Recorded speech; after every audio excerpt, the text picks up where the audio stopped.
Hello friends, welcome to Code Meta channel. इस video में हम बात करने वाले हैं कि किस तरीके से हम हमारा होम पेज डिज़ाइन करेंगे, प्लस बूट स्ट्रैप का यूज़ कैसे कर सकते हैं हमारे रिएक्ट जेएस के प्रोजेक्ट में। प्लस साथ ही साथ जो बोनस पॉइंट की बात है कि हम सास किस तरीके से इंस्टॉल करते हैं और सास का यूज़ कैसे करते हैं हमारे प्रोजेक्ट के अंदर। इन तीनों चीज़ों की बात हम यहाँ पे करने वाले हैं। और अब इस पूरे प्रोजेक्ट के हम में सास और बूट स्ट्रैप का यूज़ करके हम पूरी एचटीएमएल को क्रिएट करेंगे, हमारी यूआई को। तो चलते हैं हमारे प्रोजेक्ट पे। किस तरीके का प्रोजेक्ट दिख रहा है? देखिए, हमारा होम पेज इस तरीके का दिख रहा है, जिसपे हमने हेडर तैयार किया है। लास्ट वीडियो में हमने क्या किया था कि हमारा लेआउट का यूज़ करके हमने हेडर तैयार कर लिया था, डिफरेंट फाइल जो कि हमने सारे पेजेस के लिए कॉमनली यूज़ की थी, उसको डिज़ाइन किया। प्लस नाउ अब हमारा होम पेज रेडी हो चुका है, जहाँ पे हमारे पास लिस्ट थी और बटन को हमने वेल डिज़ाइन कर दिया है और एक इमेज है। ये पूरी की पूरी चीज़ हमारी बूट स्ट्रैप से क्रिएटेड है। अगर हम इसको रिस्पॉन्सिव करके देखें तो देखो ये किस तरीके से रिस्पॉन्सिव हो रही है, इस तरीके से। सॉरी, देखो, हर डिवाइस के लिए ऑटोमेटिकली सेट हो रही है। चाहे कोई से भी डिवाइस में चले जाओ, अपने आप ऑटोमेटिक ही मैनेज हो जाएगी, यानी फुली रिस्पॉन्सिव है थीम। ठीक। और अगर हम इसकी बात करें हमारे सबसे लोएस्ट डिवाइस की, एंड्रॉयड की, तो यहाँ पे थोड़ा सा इशू हमें लगता है। ठीक है, इसको भी देख लेंगे हम। अभी देखिए, तो हमने यहाँ पे चीज़ों को मैनेज कर लिया है। ठीक है, क्योंकि अभी तक यहाँ पे मोबाइल मेन्यू यूज़ नहीं हुआ, फुल मेन्यू यूज़ हुआ इसीलिए। बट अगर आप देखोगे तो चीज़ें रिस्पॉन्सिव हो रही हैं। ठीक है, तो आने वाली वीडियो में हम यहाँ पे मोबाइल मेन्यू भी लगाएंगे। ठीक है, तो अभी देखते हैं कि किस तरीके से हमने बूट स्ट्रैप का यूज़ किया है, ये कलर हमने किस तरीके से दिया है और इमेज किस तरीके से यूज़ किया है। इसके लिए चलते हैं हमारे कोड एडिटर में।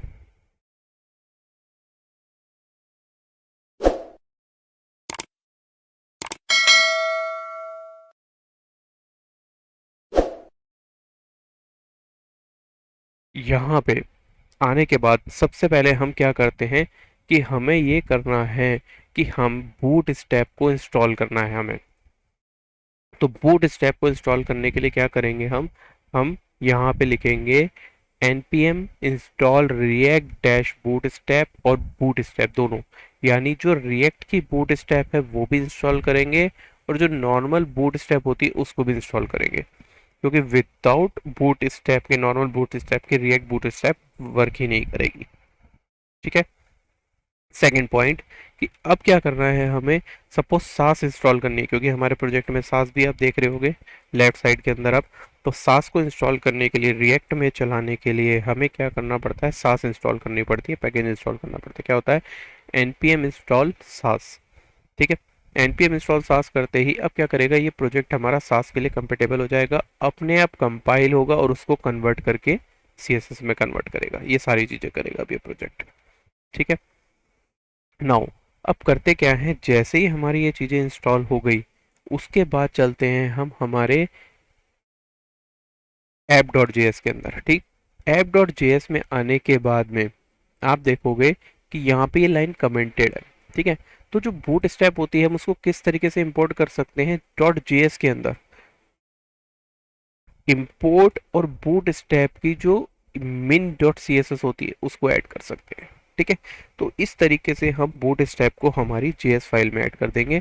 और अब जो भी हम सी एस एस लिखेंगे या एच टी एम एल बनाएंगे और उसके अंदर बूट स्ट्रैप की क्लासेस यूज़ करेंगे तो वो अपने आप बूट स्ट्रैप का यहाँ से डेटा ले लेगा। ठीक, लेकिन हम इस तरीके से काम नहीं करेंगे, क्योंकि हमने क्या किया है, यहाँ पे सास का यूज़ किया है। तो सास के साथ बूट स्ट्रैप कुछ डिफरेंट तरीके से यूज़ होती है और वो ज़्यादा बेटर वे है, जिससे क्या होता है कि कंपाइलिंग के टाइम में बूटस्ट्रैप और सास दोनों एक दूसरे के साथ मैच हो जाती है। क्या क्या इंपोर्ट, ठीक है, ऐप डॉट सास नाम की फाइल बना देंगे, एस सी एस एस सास। जो हमारी सी एस एस फाइल थी उसको हमने एस सी एस एस में कन्वर्ट कर दिया। ठीक है, app dot S C S S. अब चलते हैं हमारी app dot S C S S के अंदर। यहाँ पे क्या करते हैं, हम बूट स्टेप को इस तरीके से कॉल करेंगे। बूट स्टेप को कॉल करने का तरीका जो सास में होता है वो इस तरीके से होता है, क्योंकि ये सारी सास की फाइल है। क्या करेंगे, एट द रेट इम्पोर्ट और ये नोड मॉड्यूल से हम बूट स्ट्रैप को उठा लेंगे। ये क्या करेगा, हमें मिनिमम वर्जन देता है बूट स्ट्रैप का, ठीक है, सास की फाइल्स देगा सारी, ताकि कंपाइल के टाइम वो ऑटोमेटिकली जो होता है कंपाइलर उसका उसको CSS में कन्वर्ट करके दे देता है अपने आप। ठीक है, क्या करेंगे, @import node underscore module boot strap और ये लिख देंगे। ठीक, अगर कोई CSS लिखनी है तो यहाँ लिखो, नहीं लिखनी तो नहीं लिखेंगे। ठीक है, अब क्या करते हैं, हम वापस चलते हैं फाइल में। यहाँ देखते हैं कि हमने जो काम किया है वो सारा हमारा होम पेज के लिए किया है और मेन्यू के लिए किया है। तो मेन्यू पे जाने के लिए हमें क्या करना पड़ेगा, सबसे पहले टॉप लेआउट पे जाना पड़ेगा। तो लेआउट डॉट JS के अंदर जाते हैं हम। यहाँ पे क्या देखा हमने कि यहाँ पे हमने कंटेनर का यूज़ किया सबसे पहले तो। ठीक है, तो बूट स्टेप से जो कंटेनर निकालते हैं वो क्या होता है, react dash boot step ESM container. हमें ये क्या करना होता है, इस मॉड्यूल को निकालना होता है यहाँ से। ठीक है, कंटेनर को, ठीक, या एलिमेंट बोल लो इसको, एलिमेंट को निकालना होता है। ये कंटेनर क्या होता है कि एक फिक्स विड्थ का होता है। जैसे सपोज करो 940 का हो, 1940 का हो गया, 1920 का हो गया, 1440। इसको आप क्या कर सकते हो, चेंज भी कर सकते हो अपने अकॉर्डिंग। ठीक है, थोड़ा सा कस्टमाइज करना पड़ता है। लेकिन अभी क्या है, ये कंटेनर अगर आपको फुल विड्थ में चाहिए, फुल विड्थ के लिए हमें यहाँ पे फ्लूट का यूज़ करना पड़ता है, जैसे FLUID फ्लूट। तो ये क्या होता है, 100% पे सेट कर देता है आपकी विड्थ को। ठीक है, लेकिन हमें यहाँ 100% पे नहीं चाहिए, कंटेनर बीच में चाहिए हो गया। अब क्लास नेम empty-2 क्या डाला, empty-2 होता है जो बूट स्ट्रैप का पुराना वर्जन होता है वहीं से लिया हुआ है। empty यानी मार्जिन टॉप से 0.5 पिक्सल हो जाएगा। ठीक है, इसका मतलब ये होता है। ठीक है, अब ये क्या करेगा, पहली चीज तो आपको जो होम पेज है या अदर पेजेस के जो कंटेंट पार्ट है उसको, इससे क्या हुआ कि हर पेज के ऊपर आपका क्या होगा, स्पेसिफिक स्पेस आ जाएगा चारों तरफ से। ठीक है, मतलब टॉप से स्पेस आ जाएगा। नाउ अब चलते हैं हमारे होम पेज में। हमने होम पेज में किया क्या है देख लेते हैं हम एक बार। होम पेज में आ गए हम। यहाँ पे क्या किया हमने, एक बटन लिया है जो बूट स्टेप से लिया हुआ है, एक फिगर ले लिया बूट स्टेप से इमेज के लिए, ये बटन के लिए, और एक इमेज ले ली। ठीक है, इमेज को हमने एसेट फोल्डर में डाल दिया, एसेट फोल्डर्स में टू डू की जो इमेज थी। यहाँ पे क्या हो, जैसा था वैसा का वैसा रह गया। बस क्या किया, ये फिगर आया, फिगर के अंदर एक डॉट इमेज नाम की चीज होती है जिसमें ALT होता है और SRC होता है। SRC हमने इमेज डाल दी और ये सेट कर दिया। ठीक है, और लिंक में हमने कुछ नहीं किया, बटन के अंदर हमने बटन ले लिया, और वेरिएंट होते हैं डिफरेंट डिफरेंट तरीके के बूट स्टेप के, तो वो यूज़ कर सकते हैं। वेरिएंट में जैसे सेकेंडरी, प्राइमरी और ऑन क्लिक जैसे थे वैसे का वैसा कर दिया। ठीक है, अब क्या किया, हम चलते हैं हमारे हेडर फाइल के अंदर। हेडर फाइल में हमने क्या क्या चीज़ें चेंज की हैं, देखो। हेडर फाइल में हमारे पास कंटेनर था, सेक्शन को बीच में सेट करने के लिए, फुल करने के लिए स्टैक नाम की चीज़ ले ली। स्टैक में क्या होता है, हम स्पेसिफिक मार्जिन में सेट कर सकते हैं चीज़ों को, जैसे फ्लेक्स का यूज़ करते हैं ना, एग्जैक्टली उसी तरीके से यूज़ होता है स्टैक यहाँ पे बूट स्टेप में। क्या किया यहाँ पे, फिर हमने एक नैव बार ले लिया और नैव ले ली। ठीक है, अब क्या किया, कंटेनर, अब देखो ये फ्लूइड लगाया ना, तो हमने क्या किया, हमारा पूरा जो बॉक्स थी, ये जो था BG ब्लू, इसको हमने ब्लू कलर दिया था पूरा बीच, बैक एंड को, बैक वाले जो बैकग्राउंड था उसको। तो कंटेनर में फ्लूइड लगा के इसको फुल कर दिया। दूसरा कंटेनर लिया ताकि मेन्यू को हम मिडल में सेट कर सकें, अलाइन में ले जा सकें हम, जो हमारा होम पेज है और कंटेंट है, ठीक है, उसके सेंटर में ले आए। अब एक स्टैक नाम की चीज़ होती है जिसमें डायरेक्शन हॉरिजॉन्टल, अगर वर्टिकल कर देंगे तो ये क्या करेगा, उसको वर्टिकली सेट कर देगा।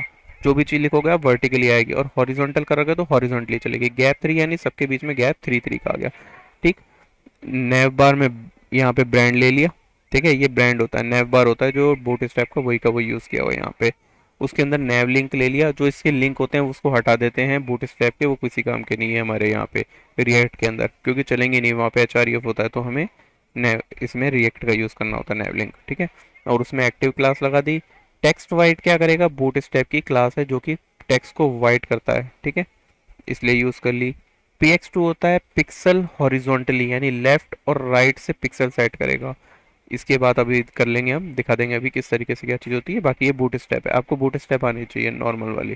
ठीक है, MS ऑटो, ऑटो सेट कर देता है उसको। ठीक है, P2 यानी जो आपकी पैडिंग होती है उसको सेट करता है। ठीक, चारों तरफ की सेट हो जाएगी ये। एक नैव आ गया, नैव को यूज़ कर लिया, उसके अंदर लिंक्स लगा दिए। ठीक है, तो इस तरीके से चीज़ों को हमने सेट कर दिया। नाउ अब किया क्या, यहाँ पे देखो हेडर डॉट SCSS आ रही है। ठीक है, यहाँ पे header dot S C S S आ रही है, तो एस सी एस एस से हम सारी सी एस एस लगाएंगे। इसके लिए क्या किया हमने, सबसे पहले हेडर डॉट, इसमें चलते हैं एस सी एस एस में। Header dot S C S S कहाँ गई, ये पड़ी हुई। ठीक है, यहाँ देखोगे आप कि इसमें बैकग्राउंड ब्लू ले लिया, नेव ले लिया, यहाँ पे क्या किया, वेर लिया हुआ है। ठीक है, तो जो भी एस सी एस एस में यूज होता है, अगर वेरिएबल को गेट करना होता है एस सी एस एस में, तो वेर से चलाते हैं उसको। अब ये क्या होता है, डायनेमिक चीज़ों को सेट करने के लिए होता है। मान लो आपको एक ही वेरिएबल बना रहा है और उसको 10 जगह यूज़ करना है, 10 अलग अलग जगह, तो आप इस तरीके से यूज़ कर सकते हो। और अगर एक जगह चेंज करोगे तो मल्टीपल जगह चेंज हो जाएगा। ठीक है, तो अब क्या किया हमने, ये चीज़ सेट किया वेर। ठीक है, वेर के अंदर हमने ये कलर कोड ले लिया। अब ये कलर कोड लिया कैसे और लिखा कैसे, इसकी बात करते हैं। इसको इंपॉर्टेंट लगाया क्योंकि ये ले नहीं रहा था, बट इंपॉर्टेंट क्या होता है, यूज़ नहीं करना चाहिए हमें। ठीक, तो ये नॉर्मल सी एस एस का काम था, ये हमने एस सी एस एस से उठाया। अब एस सी एस एस से उठाया, वो कैसे उठाया हमने, हमने दूसरी जो हमारी CSS थी उसमें डेटा को इंपोर्ट किया। ये जो कलर डॉट है ना, एस सी एस एस का एक फोल्डर बना के इसमें colour dot S C S S बना ली, जिसमें क्या किया हमने, कॉलन रूट करके एक ये बना ली। ठीक है, इसमें कॉलन रूट के अंदर जितनी भी चीज़ें लिखते हैं उसको वेरिएबल से लिखते हैं। ठीक है, सास की एक अलग से हम वीडियो बना देंगे जिसके अंदर सास किस तरीके से काम करती है, क्या होती है, उसकी बात करेंगे। क्योंकि सास में क्या होता है, बहुत सारी चीज़ें होती हैं, डॉलर होता है, मिनिन मिक्सिंस होते हैं, आपके डिफरेंट वेरिएबल्स होते हैं, तो बहुत सारी चीज़ें होती हैं। ये अभी बेसिक लेवल है, बेसिक लेवल की बात कर रहे हैं यहाँ पे हम। तो बेसिक लेवल पे हमने सास को इंस्टॉल किया, कैसे किया, कॉलन रूट लिखा और ये वेरिएबल बना दिया। ठीक है, क्योंकि वेरिएबल को हमको वहाँ पे कॉल करना था, और इसमें कलर का नेम डाल दिया, कलर कोड डाल दिया, या कलर नेम डाल दो।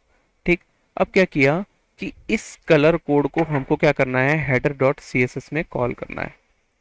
हेडर डॉट सास में कॉल करना है। वो सास में किसी एक फाइल को दूसरी फाइल में कॉल कैसे करते हैं, एट द रेट यूज, और उस फाइल का पाथ दे देते हैं जहाँ भी यूज होती है। ठीक है, बहुत सारी जगह आप देखोगे यहाँ पे अंडरस्कोर लिख देते हैं। ठीक है, तो अंडरस्कोर का मतलब होता है कि वो उसकी चाइल्ड है। ठीक, ये बात हम सास के अंदर कर लेंगे।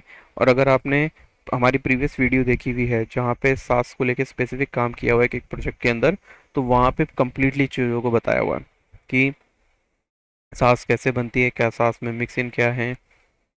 और एक नई वीडियो और बना देंगे जो कि अपडेटेड वीडियो रहेगी। ठीक है, आने वाली वीडियो में बताएंगे वो किस तरीके से काम होता है हमारा, कैसे फाइल को कॉल करते हैं, एट द रेट यूज और फाइल का पाथ। तो अब क्या करेगा कि जितना भी काम हम colour dot S C S S में करेंगे वो सारा यहाँ पे आ जाएगा। और उसको कॉल कैसे करते हैं, वेरिएबल्स को वेर, और वेर के अंदर ये नेम। ठीक, तो ये कॉल हो जाएगी। सास को इंस्टॉल कैसे किया हमने उसके बारे में बात की, और किस तरीके से कॉल किया वो बताया, और किस तरीके से हम उसकी फाइल को यूज़ करेंगे वो देखा हमने। ठीक है, तो इस तरीके से चीज़ें बनती हैं। और बूट स्ट्रैप को यूज़ किया होता है वो भी हमने बात करी। ठीक, आने वाली वीडियो में हम इसको और भी अच्छे तरीके से बात करेंगे, जहाँ पे पूरा पेज बूट स्ट्रैप के थ्रू ही डिज़ाइन होने वाला है। ठीक है, और सास और इसके थ्रू हम CSS को यूज़ करेंगे। ठीक, तो ये जो बूट स्ट्रैप होती है और जो सास है वो बहुत ही अच्छी चीज़ है अगर आप यूज़ करो तो। इससे क्या होता है कि आपको खुद का कस्टम कोड लिखना बहुत कम पड़ता है। ठीक, और दोस्तों ये वीडियो आपको अच्छी लगी होगी और समझ आया होगा बूट स्ट्रैप और सास का यूज़ कैसे करते हैं।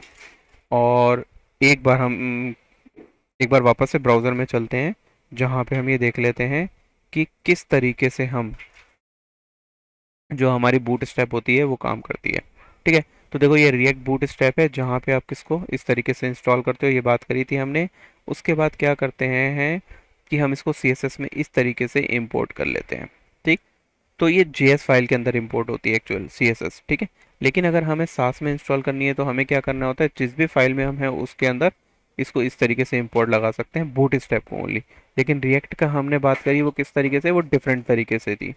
ठीक है, वो किस तरीके से थी, वो ऐसे थी हमारी, जो हम custom dot S C S S बनाएंगे उसके अंदर इम्पोर्ट कैसे करेंगे, एट द रेट इम्पोर्ट, और हमारे नॉन मॉड्यूल के थ्रू बूट स्ट्रैप ले ली हमने। ठीक है, अब क्या करें, कस्टमाइज करना है तो कस्टमाइज का वे यहाँ पे बताया हुआ है हमें बहुत सारे तरीके। लेकिन क्या करेंगे हम उस तरीके से यूज़ ना करके क्या करेंगे, हम जो रिएक्ट बूट स्ट्रैप है यहाँ से चीज़ों को पिक करेंगे। जैसे बैकग्राउंड कलर, बटन्स, बॉर्डर, यहाँ पे हर तरीके की चीज़ बताइए। देखो कैसे कि अगर हमें स्टैक का यूज़ करना होता था तो कैसे करते थे हम, सबसे पहले हम चले हमारे ये स्टैक में चलते हैं। तो यहाँ पे क्या होता था, सबसे पहले स्टैक इस तरीके से डिफाइन करते थे और देन इसको हम इस तरीके से कॉल कर सकते थे। और यहाँ पे बहुत सारे इसके कंपोनेंट है, जैसे accordion, alert, bridge, card, carousel, इस तरीके से आप चीज़ों को यूज़ कर सकते हो। देखो ये फिगर भी है यहाँ पे, ठीक है। तो इस तरीके से चीज़ें यूज़ हो सकती हैं, ठीक। नाउ अब क्या बात करें, अगर हमें कलर और स्मॉल थिंग्स की बात करनी है तो हम क्या चलते हैं, बूट स्टेप पे चलते हैं, जो बूट स्टेप 5 है। यहाँ से आप इसको लेआउट को निकाल सकते हो, यूटिलिटी से आप कलर, ओवरफ्लो, स्प्रिंग और ये चीज़ निकाल सकते हो। प्लस इसके अंदर जो ग्रिड, कॉलम, स्पेसिंग क्या होती है उसके बारे में जानना है तो वो आप यहाँ से चीज़ों को निकाल सकते हो, ठीक है। ये रही। और अगर और भी चीज़ें जाननी है तो आप गूगल पे सर्च मारिए, बहुत सारी चीज़ें मिल जाएंगी कि किस तरीके से हम बूट स्ट्रैप के अंदर मार्जिन देते हैं, पैडिंग देते हैं। बस जस्ट क्या होता है, रिएक्ट में उसको कॉल करने का थोड़ा सा तरीका डिफरेंट हो जाता है, तो वो उस तरीके से कॉल होती है, ठीक। अब जैसे कि हमने यहाँ पे बात करें अगर स्टैक की, तो स्टैक को देखो किस तरीके से, ये वर्टिकली वे था, ये इसका हॉरिजॉन्टल वे था। अगर हमें देखो लेफ्ट और राइट मेन्यू करना है, जो हमने किया वो ये चीज़ है, ठीक है। देखो गैप 3 दे दिया तो ये बीच में स्पेस आ जाएगा और इस तरीके से लेफ्ट राइट में सेट हो जाएगा P2 करके, ठीक। तो इस तरीके से हम रिएक्ट बूट स्ट्रैप का यूज़ कर सकते हैं, ठीक। चलिए और देखते हैं हम आने वाली वीडियो के अंदर कि रिएक्ट बूट स्ट्रैप की चीज़ों को हम किस तरीके से यूज़ कर सकते हैं, जो जितना भी यहाँ से पॉसिबिलिटी होगी, ठीक है। देखते हैं यहाँ से और उसको यूज़ करने का तरीका सीखेंगे। होप दोस्तों ये वीडियो आपको अच्छी लगी होगी, इसे लाइक और शेयर जरूर कीजिएगा। साथ ही साथ चैनल को सब्सक्राइब कर लीजिए ताकि आने वाली वीडियो के नोटिफिकेशन आपको मिलते रहें। मिलते हैं नेक्स्ट वीडियो में, तब तक के लिए take care and good bye.